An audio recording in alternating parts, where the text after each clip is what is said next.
James Lynch here for Home of Fight. It is great catching up with my next guest, Sean Brady, number 5 ranked welterweight, probably ranked a different one in the meta rankings these days, but good to talk to him. I know you don't have a fight book, but a lot of fans are wanting you to see you on that Philly card, so we'll talk about that and everything else. But first and foremost, how are you doing, Sean? I know fatherhood's going well. Your daughter's taking a nap right now, so. Yes, I'm good, man. I've been just no fight scheduled, but training. Have a wrestling match coming up. Bunch of guys on my team have fights coming up. On the Philly card, we have CFFC the day before the Philly card. So yeah, we're staying busy. I'm staying in the gym, and life's good. How did this RAF fight come together with you taking on Jordon Burroughs? So Lloyd Pearson, my manager at Vayner, I was talking to him. I was trying to get on the RAF, the one that passed that Ben Askren and Bilal did. Yep. They were talking about getting me on that. Nothing happened. And then he hit me up probably about 4 weeks ago at this point. It was like, hey, do you want to wrestle for RAF? And I'm like, yeah, against who? He was like, you want to wrestle with Jordon Burroughs? And I was like, hell yeah, I want to wrestle with Jordon Burroughs. So yeah, it's a win-win for me, dude.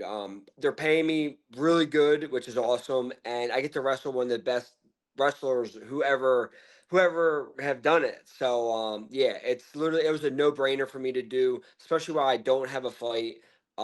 Yeah, it's going to be awesome. Well, I think a lot of people, and I get this question all the time, is Sean Brady going to be on the Philly card? What's going on with that? Obviously, you got the RAF fight to keep you busy, but was there any talks of you being on that card? Because it seems like you're healthy, but I just imagine there weren't any opponents, or what happened there? Yeah. So I mean, it literally after I fought Buckley, obviously we always, like, you know how it is. You talk to fighters all the time. We always have small bumps and bruises, but for the most part, I was pretty good, and I never got offered anything. Just never. And then really, if you look at the division, like you said, I'm 5 on the meta rankings and I'm 6 on the other ones. And me and Bonfim are right next to each other. So I know there's some talk about potentially maybe me and him fighting at some point. But he just fought at that point because he just fought Bilal. So it would have been even shorter notice for him to get on the Philly card. So yeah, there really was no options, and I wasn't, like, they didn't offer me anything. So I know a lot of the fans are disappointed, and I talked about it on my podcast because I get messages literally even right now, still people, why aren't you on the Philly card? Are you going to be on the Philly card? And at this point, it's like 17 days away. They're not adding any fighters to it. I know my teammate Joey Pfeiffer was supposed to be on the card, then Kaio got hurt. Okay. So they got pulled off of it, and then we have Jeremiah on it, and that's literally that's it, you know. Yeah. So it's cool that you get 2 title fights, but the rest of the card's kind of underwhelming. And I know they're losing. I know a couple of 170s just dropped out, so I'm gonna be looking to see what they do with that. But yeah, it's just unfortunate that they didn't get more local people on the card. So a name that I had heard, and you let me know, I mean, you said they weren't offered any opponents. Was there ever any talk of you and Amosov? And I never thought that fight made any sense, but did that name ever come on your radar? Okay, I was just checking because I did hear some rumblings about that. Wasn't sure, so. Yeah, no, nothing came my way of that. And to be honest, even if it did, like, it doesn't make sense for you, though, at all, in my opinion. In this spot, like, where when I just beat Leon, nothing, like, I thought, like, once I beat Leon, like, I thought, like, that year was going to be, like, I was going to have 2 more fights, like, high-ranking opponents, especially if they're just beating Leon Edwards. And when I beat Leon, he was number 1. Nothing rolled around until the summertime, and that's when they offered me Morales. You know what I'm saying? And so I said after I took the Buckley fight, after the Buckley fight, like, I'm not taking some huge step backs anymore. You know, so there's really only a few guys in the rankings who even make sense for me at this point. What are some fights, though, just kind of playing matchmaker looking here? Because I would imagine you need another fight or 2 if you want to get that title shot. Like, what are some names that do make sense for you in your opinion? For sure. Like, if you're looking at the top 5 or top 6, depending on what rankings you're looking at, Bonfim makes sense. JDM makes sense. Who else is right there? I want to fight Carlos Prates, but I think Prates is going to be waiting. It's so weird because him and Morales are both kind of waiting for title shots at this point. So it's like, how long do you wait, you know? And that's when I was in that same position when I beat Leon. I was supposed to be next, and I wasn't just going to wait around, you know? So, yeah, outside the top 5, like Usman, if Usman's fighting still at 170, I would love to fight him, but I know realistically that's not going to happen. So, and then you have Buckley. I already beat Buckley. You have Leon. I already beat Leon. Bilal is right there, and I still would love that fight, but at this point, he lost his last 3 fights. I don't think the UFC will do that. Mhm. So yeah, man, it's really You're in a tough slim spot right pickings. now, and I'm sure It's you're slim waiting to pickings. see how the division unfolds as well. We have the title fight coming up, which I'll ask you Yeah, about that in a second here. yeah, and Yeah, we have that coming up, and that's really it. You yeah. have D-Rod and Uros Medic this weekend, but they're kind of both pretty far back in the rankings too. So yeah, I'm in another tough spot, but it's cool that I got this RAF match to keep me occupied. And like I said, I have a lot of teammates getting ready to fight, so I know something's going to come. They have to offer me another fight this year, so I'm not sure when it will happen, but something will happen. Okay, we'll be keeping tabs on that. Did you see, by the way, since you mentioned Joe, you talked about the Kayao fight, which makes sense, and glad to see you Yeah, mention that because I wasn't sure if that was a thing or not. Glad to see it no, was, but it was real. yeah, okay, good to know. Did you see the report that Joe was supposed to fight Imavov in Paris, which never made any sense to me because why would Joe go all the way to Paris after beating Israel Adesanya? That makes no sense. And plus, Imavov, Yeah, I would think is next for Strickland, so I thought that was kind of yeah, funny. So that was never a yeah, thing, yeah. right? Yeah. No, I said that like I've seen and I sent it to Joey, and I was like, I was like, did you get offered this? It wasn't real. So Yeah, yeah, it's just it's crazy how like the internet can just start. So even like recently, them saying Morales and Amosov, I know. I'm like, they're not adding that to the Philly card in 17 days. Well, you know how they came to Uh, that conclusion because Morales was going to be at 3:30, and someone was like, "You have a fight," and he put like a fire emoji, and maybe yeah, he didn't know what the guy meant or whatever because yeah, English is not yeah. his Well, first he's the language. back Yeah, he's the from what backup. I've No, you're heard, he's right. the But backup. it's just this is where MMA journalism is, if you Yeah, even want to call it that, where some yeah, fighter replies to something, it's like, oh, it must be happening. So they like yeah, make it into breaking news, which is annoying. But yeah. I'll tell anyone Well, in this video watching, don't get your news from Instagram, don't get your news from TikTok, yeah, Facebook. Go yeah. on Twitter and make sure Marcel to me is the gold standard. You know who Big Marcel is. Marcel. Yeah, Yep, Big yep, Marcel, yep. he's the gold standard when it comes to Yeah. if he doesn't announce it, it's probably not happening. So just wanted to Well, throw and that they out. were saying because Amosov was in NYC, and my teammate Igor, he's 7-1 as a pro. He's actually fighting for the CFFC belt in September. He's close. He's from Ukraine. He's close with Amosov. They were both in New York City for the Zuffa card, so Mhm, that's why Amosov was there. mhm. So, but yeah, it's just crazy how these things they like one person posts it and then it just catches fire and then it just runs until someone has to come out and say like, "Hey, this actually isn't happening." And I don't think there's anything wrong with talking about potential fights, but I see too many guys No, saying fight no. is signed, and it's like it's not Yeah, signed, yeah, right? no, So, it's not. so, Yeah, so there we yeah, go. I did want to bring up one of your teammates who I know is fighting on Contender Series. My guy Jake from Home of Fight wanted me to mention this. Nick Galanti. I hope I'm saying yeah, that right. yeah. What do you make of him, and what can fans expect for that fight? Because I know there's a lot of hype behind him. Yeah, Nick's. So Nick trains out of Dante Rivera's, and that's close gym, like not super far from us. It's in Jersey. I actually reached out to Nick before I fought Leon because he's a tall southpaw, and I'd never met Nick before. He came to my gym a couple times, then flew all the way to London with me, and then like ever since then we became super close. So he comes up to our gym like 2-3 times a week. Comes up for like a grappling practice and then a couple sparring sessions. So yeah, man, he's a super tough guy, good southpaw. Really, he's got good chokes, and I expect him to do really well. He had a tough fight his last fight when he won the CFFC middleweight belt against a kid from Extreme Couture who was it was a really good like dog fight. Like it was a close fight, back and forth, and it went all 5 rounds. So it was good to see him go 5 rounds. But yeah, I'm excited for Nick. I think he'll get signed for sure. So yeah, I'm looking forward to it. Now, if people want to get your full breakdowns, they can check it out on your channel. You've been doing a great job with the YouTube stuff, which is great to see you do. A lot of fighters I know are kind of making their way there. But just your pick for this weekend with Medic and Rodriguez. What's sort of your take on that with it being in your division? Yeah, I mean, I think it's a really tough fight for D-Rod, to be honest with you. Like, if you look at Euros, only guys who are beating him are like guys who are pretty good grapplers.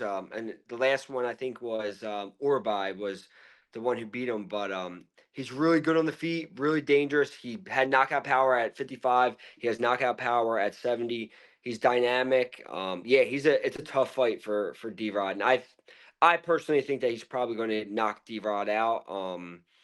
Yeah, I just don't see D-Rod having the grappling skills or capability to take a Euros medic where you need to. Not that like now, obviously D-Rod hits hard, he could definitely catch him, but I just think he's outmatched on the feet, and that's usually where D-Rod does his best work.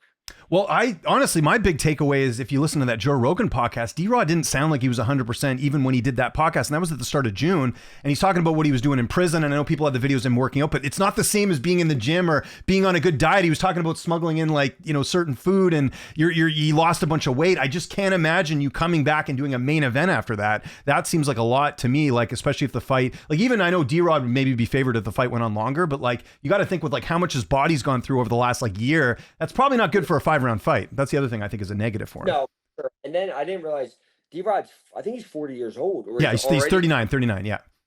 Going to be 40. So you're going to be 40. You just spent a year in prison. Like that's not, and a year in prison. Yeah, not a full year. I think it was like August till like June, but still it was a long time. You're right. Oh, and that's not like some guys, we all have long layoffs at some point, but we're not in jail eating Cheetos and not being able to work out, So, yeah, but good for him that the UFC gave him this opportunity. I know he's super excited about it. I hope he can pull it off. Oh, I agree. Yeah, great dude. Yeah. Tough one for him. Well, let's talk about Islam and Garry. That's your division. What do you make of that fight and how you think that one plays out? The interesting thing about that fight, because I kind of looked it up and I think this is kind of common knowledge, but Gary's going to be like the biggest opponent he's fought as far as like the height and reach. So I do wonder if Garry can kind of keep him on the outside or stuff those takedowns. What do you make of the main event? Yeah, I don't know, because Garry is tall, he's long, but he's not like a Morales where he's like big and strong as well. Like Ian's not putting guys out with one shot. He doesn't really have that capability. So I don't think it's going to be too hard for Islam to get him down. Like, yeah, Ian's definitely long, but Ian's tall, but his reach is only 74 inches. So it's not like he has like a crazy reach. Yeah. Where it'd be a lot harder to get past his arms. I just think it's one-way traffic for Islam. I think he's going to get him down, and I think he will sub him. And I've seen stuff. Ian's not the heaviest 170 pounder either. Like I think he fought in California where they release your weights for the fight night. I've seen one where I think he only gained like 11 pounds. Like he was like 181 in the back. Like I was like 198 like my last fight in the back. Like some of us 70, like we get big and he's just not. And I'm not saying that means a whole lot, but it definitely means something, So yeah, he is tall, he is quote unquote long, but yeah, I don't think Islam's going to have too hard of a time. Yeah, it should be interesting. Now, I got to ask you about this, and I do realize you guys have the same manager, but what did you make of Gary's comments? He's getting a lot of backlash for some of the stuff he said. I think women should rule the world. I cried during Disney movies. I didn't like the stuff about Neil Magny. I know you trained with Neil before, but I think that whole thing of, Magny made a bad analogy. Neil Magny's not a bad guy. He's not a bad father. I don't like that stuff as a fellow father myself when I heard him kind of bring that up again, but just your overall thoughts on Gary's, interview, which didn't really talk much about the fight and more about other stuff. Well, I remember when that happened, he put Neil, like I know Neil, I've trained with Neil multiple times. Neil's a great guy, and he put Neil in a bad spot, saying and that's not what Neil meant. And for him to do that, and I know Neil went on to have a divorce, and I'm pretty sure that came up in court. It did come up in and then he almost he was trying to get custody of his kids. He told me about it. And Neil's a much nicer guy than I would be about how he responded to that whole thing, but I would have been furious if that happened. Yeah, and that's kind of I've wanted to fight Ian ever since that happened. I'm just not the biggest fan of him. Speaking of, maybe he might get, if he loses super quick in a couple of weeks, maybe he'll want to turn around quick, and maybe that'll be a fight I can get. But yeah, the whole interview was him talking about the women. Like I don't know if his wife is running him and telling him to say certain things, but then even him talking about like cleaning out gutters and like having stuff in his fingers and how like he was just like it was just grossed him. I'm like, bro, you're coming to fight in Philly, one of the most blue collar cities in America, and you're talking about bitching because you got your glove broke and you had like leaf grime in your nail. So yeah, I could see why it rubbed people the wrong way.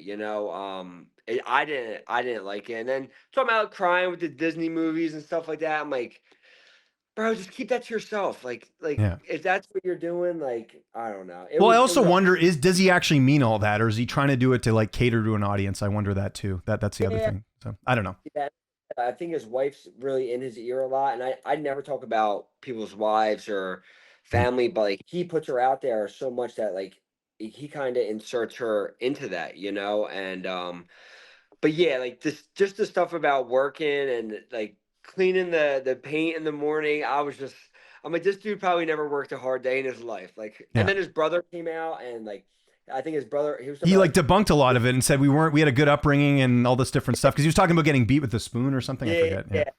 Even like when his dad, like he was like, he looked at his dad and said, "It doesn't hurt anymore." Like it just sounds like a fucking like a movie. Like, dude, Yeah. like shut up. Like no, like your dad didn't hit you with a spoon, and then you looked at him like, "Yeah, it doesn't hurt anymore." Like he's just a dork. Like, and I've never been a fan of Ian. Like, even if it's all fake, I just don't. I don't know. I've never Okay. liked him. Like, yeah. So Okay. that's the. If you ask me what fight I want, that's the fight I want. Okay. That's good. That's why I asked. Are you going to be in attendance for UFC 330? I know Jeremiah's on the card, but you'll be there probably doing guest stuff. Yep. Okay. They had me as a guest fighter, and then CFFC is the night of the weigh-in. So I'm going right from the arena from ceremonials right over to we have 3 guys fighting that night. So Nice. hoping some of the UFC brass might be in attendance. So They should. Yeah, somebody, that's smart. It's smart of CFFC to do that. And then, yeah, I was going to say as well, what do you make of the 330 card that like they haven't really, because, you know, they lost obviously the big fight with Aaron and Jasmine. They moved that to Edmonton. Jeff Neal's out of his fight. Like, I feel like the UFC sometimes they just sort of leave the cards. I'm sure Chitty will get an opponent, but I don't think it'll be the same as Jeff Neal. Like, what do you think about the UFC kind of just being like, well, we'll just move on along to the next card? You know, I feel bad for the fans in that way. yeah. I feel bad for the fans because you know it's still the card could be awesome, but Yeah. there's not like I just think that in their mind they're like, all right, we're giving you Islam, we're giving you another title fight. Yeah. Like the rest of the card kind of just falls to where it could be, and people also forget it's not a pay-per-view model anymore. Like, yes, it's a numbered event. So maybe if it was still technically a pay-per-view, they would have stacked it a little bit more. But I feel like they just have so many events. Like they really can't stack these cards the way that they used to because There's too many events. Yeah. there's almost 4 events every month, you know? Mm. So they have to you have to spread the herd a little bit thinner. That's the way I kind of look at it. Like I personally would rather see them trim down some of the fat, have less shows and just make them more quality, but then that's taking money out of fighters' pockets, but I also think a lot of these guys shouldn't be in the UFC yet. Like I agree. 3, 4-0, like some of these guys, like I know I'm not amateurs. I know, you should still be on the regional scene and Yeah. cutting your teeth there. Like I was 10-0 when I got signed, you know. I And know. Oh, I remember. Who was the yeah, Ultimate Fighter veteran you fought when we did our first interview? Was it Colton Smith? I think you fought. Colton Smith, yeah, he's Yeah. killing it on the jiu-jitsu scene. He's winning all kinds of Is stuff. he really? At, Oh, good for him. yeah.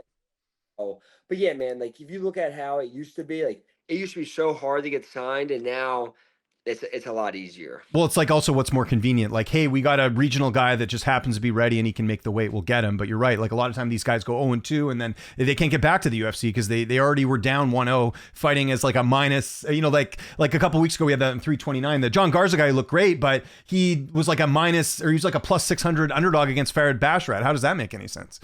You know? No. Yeah. It's kind of tough there. Yeah. And then, yeah, you kind of mentioned it there. You want to fight in the UFC. I would imagine the New York card would be ideal for you. Would that be? Because I think that's November. Yeah, I mean, I love the Apex. I'll go back to Apex anytime. So Wow. Okay. yeah, I do because for me it's just routine. Like it's easy. I go to Vegas. I know where the Apex is. I know where I'm training. I know where the PI is. Like it's easy for me. But I also do love fighting in the city. So I'm hoping they announce a few more cities throughout the rest of the year. Maybe something on the East Coast. New York, I'd rather their commission with like. That's right. I mean, at the time of recording this, I don't know if you saw, but PFL canceled a bunch of fights because the fighters couldn't get cleared because the commission's so strict. That's stuff happened with my Morales fight and that. So oh, really? I Okay. think I'll be staying clear of New York. Okay, good to know. You mentioned RAF and obviously fun fight here with Burroughs. I imagine you still you'd like to wrestle Colby at some point. He just beat Armin. Oh yeah. So obviously I'm going right into the deep end and wrestling one of the best wrestlers ever. But after this, I want to wrestle like more MMA guys. Like I would love to wrestle Colby. I want to fight Colby forever, never get the chance.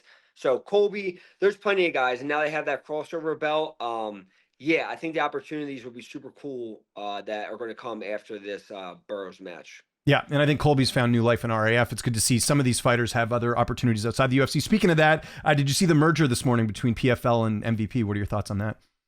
Yeah, I mean, competition's good, right? Like Yeah. I think that I think so many people get wrapped up in like just the UFC. Like having competition is good. Having places for other fighters to go and make money is good. So I think it's gonna raise all of us up, especially if they're paying guys good and other guys can go there. And then when guys are coming up at the end of their contracts, if like they have options to go other places, and then it makes the UFC value us a little bit more. Like, yeah, I think it's a good thing. And then just a last question for you here. Do you have any summer plans right now? Because I know you got the fight on the 21st, but you and the wife and the daughter going anywhere this summer, just in between, or is it all focused on training? My my in-laws have a house down Wildwood, so like Oh, nice. Philly, go to the shore. They're down there most of the time. So my wife and my daughter have been going down there a lot. So I'll go down there a couple of days out of the week and just hang out on the beach. But yeah, man, not much. Just training and getting ready for this match. And like I said, I don't have a fight coming up, but all my teammates have fights coming up. So when they have fights, we all have fights. So Yeah, just all locked hands in. are on deck. YouTube channel's going well. This is going to be my last one. I think I said the last one was going to be the last one, but I lied. Does that make you kind of look at the media a bit different as someone who does content? Because it's been a couple of years now. You've done the show. It's going well. I know you do the picks and the analysis and stuff. Has that made you look at things differently just because you do your own content now? Yeah, I mean, well, and one thing is it's super, and that's the thing going back to the UFC. Like, there's these cards that have, and I watch almost every single card, but there's so many fighters and so many new guys. Like sometimes I'm like, I'm not even picking on this because I've never even seen these guys. And I also have training's my full-time job. I have a Yeah. daughter, I have a wife, so many other things I have to focus on. I can't just research all these guys all the time, And I think like some of the people will comment on there, like asking like, why aren't you breaking down this fight, this and that? I'm like, yo, and the guys I'm on the show with, we don't like that's not our job. Like, Yeah. yeah, like it's a side quest, but we all have normal other jobs and families. So yeah, it's tough, man. It's tough breaking down the fights and yeah, and you have to be trying to be like unbiased, and stuff like that. So yeah, it's a tough job for sure. Well, yeah, you're doing great stuff over there, and really appreciate the time here for the interview. We're looking forward to it. Jordon Burroughs, RAF, August 22nd. Sean, there's anything you want to plug before we get out of here? Sponsors, your YouTube channel, anything else, man? I'll give you the last word. Brady Bag Show on Steady Picks YouTube, Brady Bag Show on Instagram, and just follow me, Sean Brady MMA on Instagram. Yeah, that's it.